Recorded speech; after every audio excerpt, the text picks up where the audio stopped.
Kansas Territory, October 1874. Dust blew low across the prairie as the sun dipped behind a line of cottonwoods. The barn sat quiet, its doors ajar, shadows stretching long across the yard, until the baby started crying. Loud, sharp, desperate. Dominique Keller stumbled into the barn, clutching her shawl tighter around her shoulders, her face pale under the dust. Her baby boy, barely 4 months old, lay on a bed of hay beside the mule's stall, his tiny fists thrashing, his face red and wet with tears. She dropped to her knees, scooping him into her arms, her breath coming fast. "I am so sorry, Gabriel," she whispered, rocking him. "I am so sorry, baby." She had not meant to fall asleep in the wagon. She had ridden hard all day, trying to reach anyone before nightfall. But the exhaustion, the weight of her grief, it had taken her like a wave. And now her son had been crying alone in the barn. A heavy pair of boots crunched the dirt outside, then the door creaked open. "Ma'am," a man's voice, deep and steady. "You all right?" Dominique turned fast, shielding Gabriel with her body. The man in the doorway wore a trail-worn coat and a battered hat. His face was shadowed, sun-marked, and his eyes narrowed in concern. "I do not need help," Dominique said, though her voice trembled. He stepped closer anyway, careful, slow, like he was approaching a frightened colt. "I was just passing," he said, "saw your wagon out by the fence, then I heard the cry." His gaze moved to the baby in her arms. "He sounds just like my son did, back when he was little." Her eyes flicked to his face. He took off his hat then, revealing hair the color of dry wheat and a scar that ran from the corner of his brow to his temple. "You have a son?" she asked, surprised. "Had," he said quietly. "Name was Levy." She didn't ask more.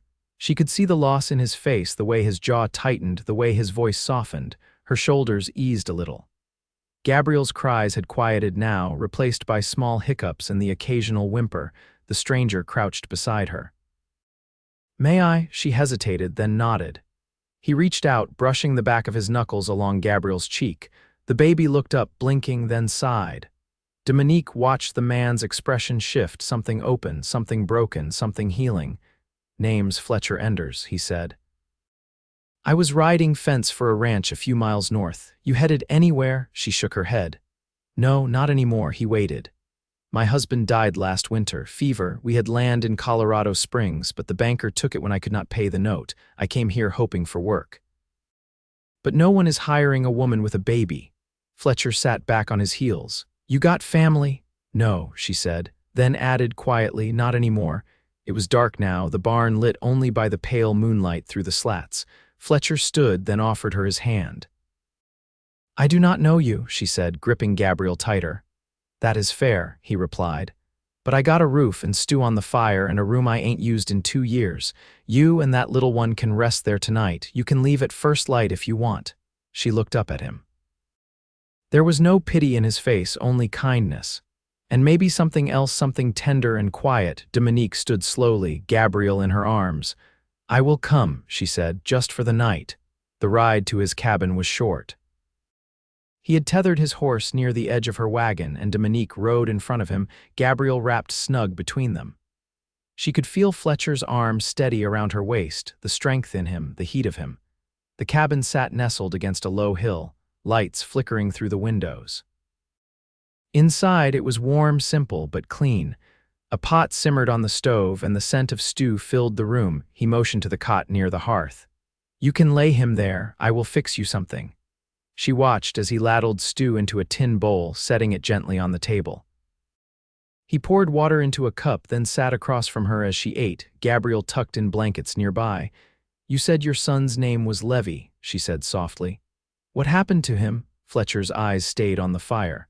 "My wife died birthing him. I raised him till he was 5. Then scarlet fever came through Dodge, took him in 2 days." Dominique set her spoon down. "I am sorry," he nodded once. "So am I." They sat in silence for a while, the only sound the crackle of fire and Gabriel's soft breaths. Then Fletcher spoke again. "Your boy's got a strong cry. Reminds me of Levy when he was hungry, full lungs, not afraid to use them." She smiled, tired but real. "He has been through a lot already." "You both have." She looked across the table, really looked at him. There was something solid in him, something she had not felt in a long time. That night, Fletcher set up a cot for himself near the door and gave her the only bed. Dominique lay awake for a long time, listening to the wind outside, the fire settling in the grate, Gabriel's quiet breathing. She looked over at Fletcher, who had drifted to sleep in the chair, his long legs stretched out, one hand resting near his holster. She had not meant to trust anyone again. But something in her chest was shifting, and for the first time in months she did not feel afraid, not anymore. Morning came slow, with frost limned across the window panes and the scent of ash still lingering from the fire. Dominique rose quietly, pulling her shawl around her shoulders before lifting Gabriel from the cot. He stirred against her chest, warm and heavy with sleep. She pressed a kiss to his temple, her bare feet silent on the floorboards. Fletcher was outside, splitting kindling with methodical precision. His coat hung open, shirt sleeves rolled to his elbows, steam rising off his breath. He didn't look up right away, focused on the rhythm of the axe. When he did, it was with a nod, not surprise. "Stove'll need feeding soon," he said. "Cold seeps through these walls faster than it used to." She stepped outside, boots crunching against the brittle grass. "Gabriel needs warm water," she said. "For his belly." He pointed with the axe. "Well's just past that cedar. Pull the rope slow, it catches if you jerk it." Dominique hesitated, glancing down at Gabriel. Fletcher set the axe aside, brushing wood dust from his palms. "I'll go," he offered. "You can keep him close to the fire." She didn't argue. Inside again, she wrapped Gabriel in her shawl and fed the fire carefully, watching the orange glow brighten. When Fletcher returned, his boots were wet, and the metal pail steamed in the warmth. He poured the water into a small tin basin without speaking. She prepared Gabriel's feed with practiced hands, her movements unhurried. "I can ride into town later," Fletcher said, easing down onto the bench. "There's a woman on the edge of Council Grove, widowed young like you, makes soap and candles. Might know someone needing help." Dominique's eyes stayed on Gabriel. "I don't want charity." "It wouldn't be," he answered. "I don't offer what I wouldn't take myself." She looked at him then, really looked. His face held no expectation, no attempt to fix what couldn't be undone. Just calm steadiness, like the land outside, rough, quiet, enduring. "I can sew," she said. "And mend boots if the leather's not too far gone. I used to keep my husband's gear in order back when he worked timber." Fletcher nodded. "Then we'll see what's out there." The day passed in small silences. Fletcher dug out a cradle from the loft, dusty but sturdy, and Dominique scrubbed it clean, lining it with a spare quilt. Gabriel fit into it like he'd been waiting for something still. When he napped, Dominique mended a tear in Fletcher's sleeve without asking. He didn't stop her. Late afternoon brought a soft knock at the door. A boy, no older than 11, stood outside holding a sack of oats and a letter. His mule waited behind him, rope slack in his hand. "From Mr. Sutter," the boy said. "Says thank you for fixing the fence line." Fletcher took the sack and handed him a biscuit from the tin. "Tell him I'll swing by next week." The boy gave a quick nod, then turned and left. When Dominique closed the door behind him, she asked, "You work for others then?" "Not just your own land. I lease the cabin from the ranch. I ride fence, patch roofs, whatever's needed. I don't stay long in one place." She folded her arms across her chest. "Why are you still here then?" He didn't answer right away. He took his time tying off the oats, setting them near the door. "Didn't see reason to leave. Not after I buried Levy. Then the reasons changed." Dominique sat at the table, hands resting in her lap. "What changed them?" Fletcher looked at her. "Not past her, not through her, but right into the place she kept guarded." "You did." The room went still. Outside, a crow called once, then went quiet again. She didn't speak. He didn't press. Later, she rocked Gabriel near the hearth, and Fletcher lit the lantern. He moved around the room with a kind of patience that didn't ask for anything, just presence. Just time. When night settled in, he offered her the bed again. She hesitated. "You don't have to keep giving me the better place," she said. "I know," he replied. After she laid Gabriel down in the cradle, she looked toward him. "Do you ever think about leaving Kansas?" He leaned against the doorframe, arms crossed. "I used to. Thought maybe Wyoming or up along the Yellowstone, but the further I got from Dodge, the quieter it felt. Like I was walking away from something I wasn't done with." Dominique nodded slowly. I know that feeling. He watched her for a long moment, then said, If you stay another day, I can take you to the woman outside Council Grove. She's fair and she minds her own. She glanced at Gabriel. We'll come. Fletcher gave a single nod, then turned down the lamp. When the light faded and the fire ebbed low, Dominique sat awake a while longer. The cradle creaked gently as Gabriel shifted in sleep. Across the room, Fletcher's breathing was steady. The air between them held something quiet and knew not safety, not yet but the shape of it. The beginning of belonging. And for the first time in a long while, Dominique didn't feel like she was passing through someone else's life.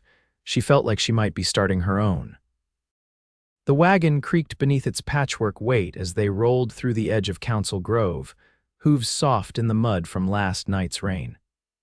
Dominique sat beside Fletcher, one hand steadying Gabriel, wrapped against her chest in a sling she'd stitched from old flour sacking. The baby slept, mouth slack, breath warm against her collarbone. Fletcher had shaved that morning, though he hadn't said anything about it. She'd noticed anyway. The clean line of his jaw looked unfamiliar but not unwelcome. They passed the livery where a pair of boys were oiling tack, sleeves rolled to elbows, arms lean and sun-browned. A woman in a blue bonnet stood outside the mercantile, arms crossed over her apron, watching them pass with a gaze neither kind nor cruel, just curious. Fletcher nodded once. Myrtle lives 2 miles past the river bend. She's quiet, keeps chickens. Her husband ran off to California gold years back and never sent word again. Dominique adjusted Gabriel's sling, and she stayed all this time, had a brother here once. He passed last spring. Now it's just her, but she never was one to leave things unfinished. The wagon bumped over a rut, and Dominique braced herself with one hand against the bench. The road narrowed past a stand of cottonwoods, then widened again into a clearing ringed with cedar.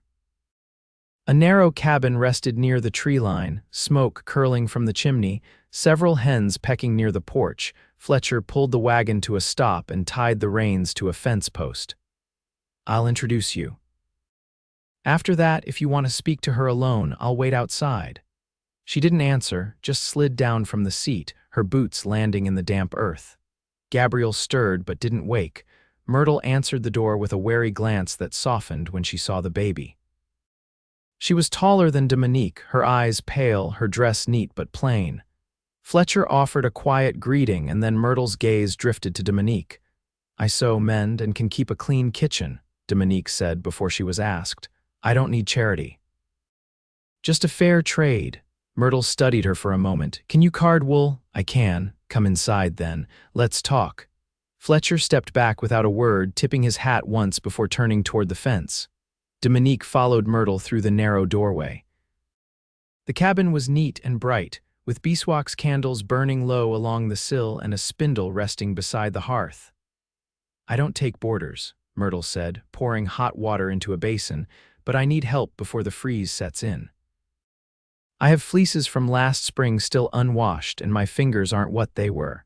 Dominique shifted Gabriel, who blinked up at the ceiling. If you let me stay through the winter, I'll see to the wool, the hens, and the hearth. You'll not find a better trade. Myrtle gave a slow nod. There's a loft. It's small but warm. I'll need help with jars, 2 onion preserves and vinegar roots. If that baby cries long, I won't mind, but I won't rock him for you. I wouldn't ask you to. After a pause, Myrtle extended her hand. You can stay through March. Then we'll see. Outside, Fletcher leaned against the fence rail, watching a hawk circle above the tree line. Dominique stepped out into the weak sunlight. Gabriel tucked close again. She said yes, she told him. He nodded once, then looked at her, really looked. You'll be safe here. She glanced back at the cabin, then at him. You trust her? I do, she hesitated. I didn't think I'd find a place again. You didn't. His voice was quiet. You built one. They stood in silence, the wind pulling through the cedar. Fletcher looked down at the baby, then back at her. I was thinking, he said after a moment, I could stop by at the end of each week, bring flour, maybe check the fence line, make sure Myrtle's roof holds. Dominique's mouth lifted at the corners, just barely. I think that would be welcome. Fletcher handed her a small bundle wrapped in oilcloth. There's dried fruit in there. Myrtle doesn't keep much sweet. Dominique took it, fingers brushing his. Thank you. He stepped back, but not far. You need anything, I'll be at the cabin. Same place. She watched him climb into the wagon, watched how he settled into the seat like he'd always belonged to wide roads and long stretches of silence. He lifted his hand once in parting, then turned the team and headed north. Gabriel stirred, eyes fluttering open. Dominique pressed her lips to his cheek and whispered something only he could hear. Then she turned and walked back into the cabin, where the fire waited and work already called. The first frost came in the third week of November, silvering the cedar boughs and stiffening the soil underfoot. Dominique woke before light most mornings, easing from her cot in the loft while Gabriel still slept, and making her way down the narrow ladder with careful, practiced steps. Myrtle kept her promises and Dominique kept hers. The wool had been cleaned, dried, and carded. Eggs were gathered each morning, and the root cellar held neat rows of jars sealed against the cold. When Fletcher returned the following Friday, he brought a sack of dried beans, 2 strips of smoked venison wrapped in waxed cloth, and another bundle of firewood. Myrtle met him at the door, nodded once, and let him in without a word. Dominique was bent over the table, sorting lengths of twine. She straightened when she heard his boots, brushing her hands on her apron. Gabriel sat in a basket near the hearth, eyes wide with the quiet wonder he reserved for new faces. Fletcher's expression shifted when he saw them. Something settled in his shoulders, like he no longer had to wonder if they were all right. "You're early," Dominique said. He set the venison down. "Snow's coming. Figured better to get through before the trail turned to muck." Myrtle returned to her spinning, leaving them to their own conversation. Dominique nodded toward the door. "There's a fence post near the henhouse that's started to lean. I wedged a stone under it, but I don't think it'll hold once the ground softens again. I'll see to it before I leave." Gabriel reached for Fletcher's coat as he passed, tiny hand curling in the worn fabric. Fletcher crouched beside him. "He's grown," Fletcher said softly. Dominique joined him on the floor, settling beside the basket. He started watching the window. Whenever the wind moves the branches, he turns his head like he's listening. Fletcher gave a low hum. Levy used to do that. Thought the trees were talking. She studied his face, the way his eyes held stillness now instead of ache. "You don't speak of him much. I used to think if I did, I'd lose the sound of him altogether, but it doesn't work that way." He looked at Gabriel. "I remember how he laughed when he learned to walk, like the whole world was playing with him." Dominique's hand found Fletcher's where it rested on the floor. "You said once you weren't done with something. Was it that memory?" He turned his palm under hers, fingers brushing lightly between her knuckles. "It was the feeling that I still had something to give, that maybe I wasn't meant to ride out every spring and disappear before the thaw." She didn't pull away.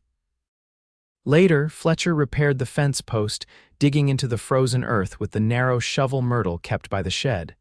Dominique helped hold the new board steady while he hammered the brace into place. "You've done this work a long time," she said. "Started when I was 17. Didn't stop until I had to." "What made you stop?" "Levy, and then the quiet after." They finished the repair just before dusk. Smoke drifted from the chimney. Gabriel's soft cries came from the cabin, and Dominique excused herself to go to him. When she returned, Gabriel bundled to her chest once more. Fletcher stood by the wagon, reins in hand. "I'll come again next Friday," he said. "There's a loose shutter on the east side," she said. "When the wind gets strong, it knocks against the boards. I'll bring nails." He turned to climb up, but paused. "I could bring more than that if you'd ask." Dominique tilted her head. "Like what?" He didn't smile, but something warm passed across his face. "Whatever you and Gabriel might need. A new cradle, more cloth, or just a man who'd rather stay put than keep riding." Her throat tightened. "You'd stay," he watched her in the fading light, "if you'd want me to." She stepped closer, Gabriel shifting slightly in her arms. "I wouldn't ask unless I meant it." He reached out, touched Gabriel's back, then her hand. "Then I'll start bringing more than nails." As he rode off into the dark, Dominique stood beneath the bare-limbed sky, the cold tugging at her shawl, but warmth blooming slow and steady in her chest. She looked down at Gabriel, who blinked up at her with the solemnity only infants had. "Maybe," she whispered, "we're almost home." The snow came 2 days after Fletcher's last visit, soft as flour and heavy by nightfall. Dominique kept the fire banked high and Gabriel close against her as the wind rattled through the trees. Myrtle's cabin held firm, though the roof groaned under the weight in the dark hours. In the morning, the world outside looked hushed and distant, the path to the henhouse buried in white. Fletcher didn't come that Friday, nor the next. By the third week, Myrtle's patience wore thin. She didn't say much, but her glances toward the road grew more frequent, her words clipped. "He's not made of smoke," she said once, tying onions to dry above the stove. "He'll come or he won't." Dominique didn't answer. She was too busy watching the sky for birds, any sign the weather might be shifting, that the trails might begin to open again. It wasn't worry that sat in her chest. It was something quieter, a question she didn't want to name. On the fourth morning, just past dawn, hoofbeats broke the silence. Dominique was at the window before the sound fully reached her. Fletcher rode into view with his coat stiff from the cold, a wrapped bundle strapped behind his saddle. His face was drawn, beard grown in thick along his jaw, and his left arm held stiff against his side. She opened the door before he dismounted. "You're hurt," she said. "I took a spill on the ridge past Cotton Creek. Mare lost her footing. I had to wait out the storm in a lined shack." Myrtle stepped out behind her, arms folded. "You're lucky you didn't freeze to death," he nodded. "I came as soon as I could stand straight." Dominique looked at his arm. "You shouldn't be riding like that. I had reason." She moved aside and he stepped into the warmth of the cabin. Gabriel stirred in his basket by the fire, blinking up at the new presence. Fletcher crouched stiffly beside him. "You're bigger than I remember," he said. Dominique knelt beside him. "You shouldn't have come if you weren't healed." "I didn't want you thinking I'd gone." Myrtle cleared her throat. "I'll see to the hens." She left them there, the door closing behind her. Dominique sat back on her heels. "I didn't think you'd quit on us." "I wouldn't." He glanced at the fire. "But I needed time to be sure." "Sure of what?" He turned toward her, his eyes steady. "That I'm not just passing through again, that I'm meant to stay." She didn't speak. The silence stretched long, filled only by the crackle of the hearth and Gabriel's quiet cooing. Then she spoke, voice low. "You were already staying, you just hadn't called it that yet." Fletcher reached into his coat and pulled out a folded square of fabric. He unwrapped it, revealing a length of soft wool dyed a deep blue-gray, the kind used for dressmaking. "I know it's not much," he said, "but I'd like to see you wear something of your own again, something not worn thin by travel." She brushed her thumb over the cloth. "You want me to have a dress. I want you to have what you choose, and I want to be the one who gives it if you'll let me." Her fingers closed around the wool. She looked up at him, tears rising behind her eyes but not falling. "I will," she said. That night, Myrtle let them have the space by the hearth to themselves. Fletcher's arm rested against Dominique's as Gabriel slept between them. She leaned her head to his shoulder and he didn't move, just let the weight settle in and stay. They married quietly in March, 6 days after the thaw. Fletcher wore a coat brushed clean and Dominique wore the dress she'd sewn from the wool he gave her, hemmed to fall just above her boots. Myrtle stood as witness, lips drawn tight but her eyes soft with approval. They moved into Fletcher's cabin that spring. The cradle came with them, and so did Myrtle's spinning stool gifted without ceremony, left by the hearth the morning they packed. Dominique carried Gabriel on her hip while Fletcher helped her down from the wagon, his hand a sure presence at her back. She planted a small garden behind the cabin, onions and beans and one row of wildflowers. Fletcher repaired the roof and built a second cot for when Gabriel grew too long for the cradle. Every Friday, Myrtle came by with preserves or news, and once even a pie. They didn't talk about the losses that had shaped them. They didn't need to. Grief had softened into something else, something that made room for laughter, for quiet touch, for long evenings spent in each other's company without the shadow of loneliness between them. Dominique no longer waited for the next road to call her away. Fletcher no longer rode toward places with no name, and Gabriel grew with both of them loved, steady home. One late summer evening, as the sun dipped low and the wind rustled through the cottonwoods behind the cabin, Dominique stood at the edge of the garden, Gabriel's hand wrapped around her fingers, his feet unsure in the grass. Fletcher stepped up behind them, arms around her waist, chin resting against her shoulder. "You ever think you'd have this again?" he asked. She turned her head enough to meet his eyes. "I didn't think it existed." He kissed her temple, then her cheek, then the corner of her mouth. "It does now," he said, and it did. Every day after that.